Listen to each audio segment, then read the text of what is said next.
I consider myself a tough customer when it comes to narratives. I've read a lot of deeply moving stories, fiction and non-fiction, and I can be pretty adept at figuring out plot points in advance, thanks to my studies into storytelling.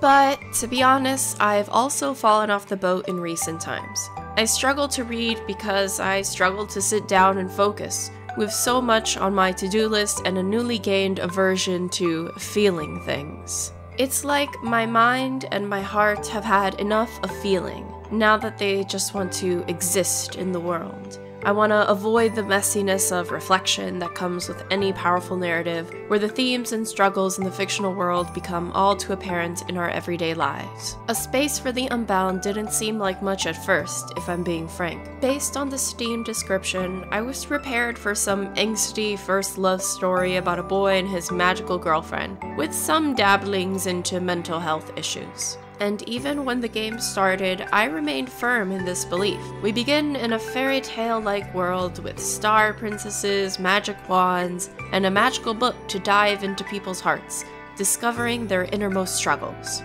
In fact, the magical book had me sure that this was going to be a superficial narrative with an obvious mechanic that tied to mental health. Books symbolizing reflection and introspection, with writing often used as a device to sort through mental health issues, hence why we use a book to dive into people's minds and solve their troubles. High on her horse, Rose thought she had it all figured out. But Mojiken Studio very gently wore down my preconceptions, my aversions, my ego, as it became more and more clear that this story was not your typical love story or mental health manual. Your magical girlfriend Raya is more than what she seems. Your protagonist Atma appears to have powers of his own, and the people of this town exist to do more than just spout some lines and ask you to run a few errands. I apologize for being so purposefully vague, but to share more would be a disservice to you and this game, whose many secrets are the foundation to its experience. If stories about growing up, being different, having family troubles, and self-love speak to you, A Space for the Unbound is a story you need to experience. Now, what about the gameplay? While this element tends to take a backseat in most narrative-driven games, and to an extent it does in this game as well, A Space for the Unbound shakes up the genre with many different minigames that are used in conjunction with the narrative, making them actually meaningful.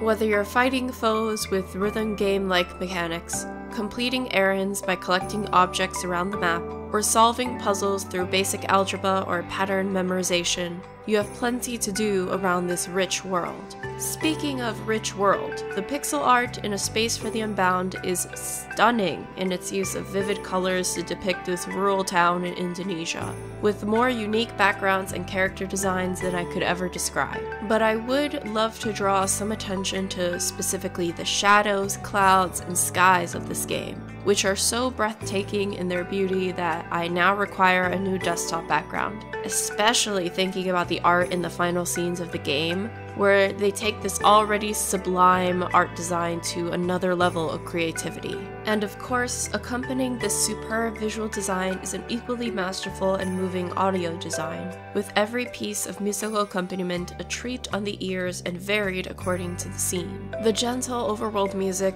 the satisfying thwump of feet across the pavement, the playful suspense of the music and sneaking scenes, and the jump in speed and ferocity of the instrumentals and thrilling action scenes are all perfectly employed. With a quality I argue is on par with Studio Ghibli films, I have the privilege of giving this game the Golden Genie Lamp Award, and I urgently encourage you to play it. A Space for the Unbound is a masterful piece of art that transcends expectations for narrative-driven games.